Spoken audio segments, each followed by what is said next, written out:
Assalamualaikum warahmatullahi wabarakatuh. Sahabat muslimin, hari kiamat pasti terjadi. Tidak ada satu manusia pun yang tahu kapan terjadinya kiamat, termasuk manusia paling mulia, Rasulullah Shallallahu Alaihi Wasallam. Allah Subhanahu Wa Taala berfirman, mereka bertanya kepadamu tentang kiamat, kapankah terjadinya? Katakanlah, sesungguhnya pengetahuan tentang kiamat ada pada Tuhanku. Tidak seorang pun yang dapat menjelaskan waktu kedatangannya selain Dia. Kiamat itu sangat berat huru-haranya bagi makhluk yang di langit dan di bumi. Kiamat tidak akan datang kepadamu, melainkan dengan tiba-tiba. Mereka bertanya kepadamu, seakan-akan kamu mengetahuinya. Katakanlah, sesungguhnya pengetahuan tentang hari kiamat ada pada Allah, tetapi kebanyakan manusia tidak mengetahui.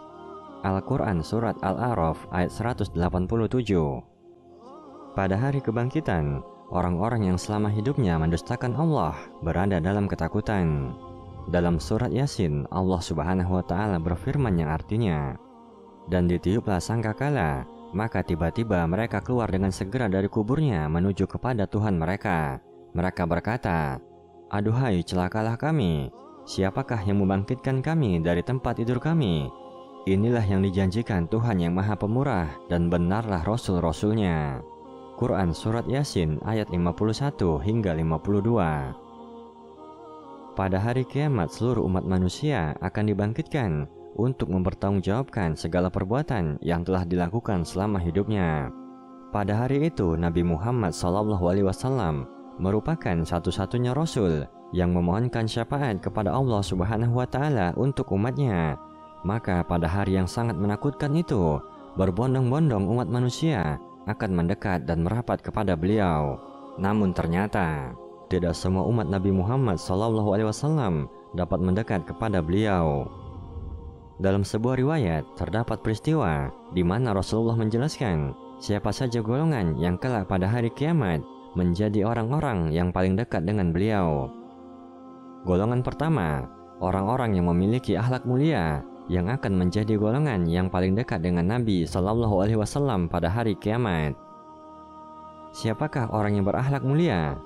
Dalam hadis Nabi disebutkan bahwa orang yang berakhlak mulia adalah bukan orang yang keras, tidak suka menghina, dan bukan orang yang sombong. Sedangkan bagi orang yang berwatak keras, suka menghina, merendahkan orang lain, dan orang yang angkuh lagi sombong, akan menjadi orang yang paling dibenci dan menjadi orang yang paling jauh dari Nabi Muhammad SAW pada hari kiamat. Rasulullah SAW bersabda yang artinya, orang yang paling aku cintai dan paling dekat denganku kelak pada hari kiamat adalah orang yang memiliki akhlak mulia.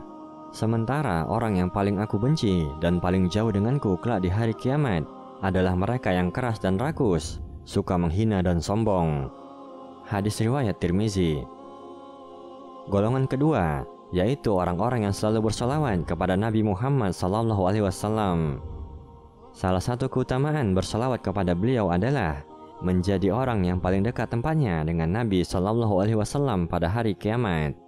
Rasulullah SAW bersabda yang artinya, sesungguhnya di antara kalian yang paling dekat denganku di hari kiamat adalah yang paling banyak berselawat terhadapku. Hadis riwayat Baihaqi. Dalam hadis lain yang diriwayatkan oleh Imam Muslim, bersolawat kepada Nabi Muhammad SAW juga bisa menjadi syafaat di hari kiamat dan mendapatkan tempat istimewa di surga. Maka mulailah perbanyak bersolawat kepada Nabi Muhammad SAW. Golongan ketiga yang dekat dengan Nabi di hari kiamat adalah keluarga beliau, ahli baitnya. Sebagai umatnya Nabi Muhammad SAW, tentu kita berharap menjadi orang yang dekat dengan beliau di hari kiamat dan mendapatkan syafaatnya. Maka untuk memperoleh kedudukan mulia dekat dengan beliau, salah satu caranya adalah dengan menjadi orang yang berakhlak mulia, menghormati orang tua, menjalin hubungan baik dengan tetangga, serta memperbanyak bersolawat kepada Nabi Muhammad SAW.